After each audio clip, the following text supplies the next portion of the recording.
Welcome! In front of me I have Garmin Vivofit 4 and I'm gonna show you how to unpair this smartband from the Android phone.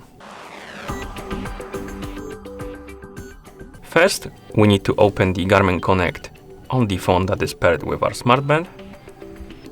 Once you open the Garmin Connect application, tap on the menu / more icon to open the menu, then tap on the Garmin devices and wait until it's downloading. Next, select your Vivofit 4 from the list of devices. Then tap on the more options icon right here in the top right corner.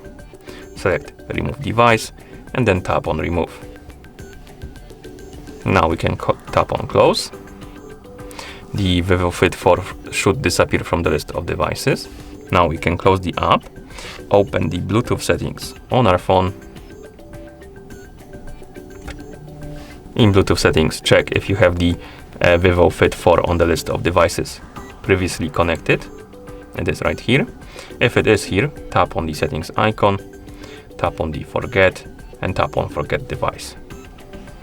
Okay, and once it's gone, you can close the settings. And at this point, the smartband is unpaired from our Android phone. Thank you for watching. If you found this video helpful, please consider subscribing to our channel and leaving a like on the video.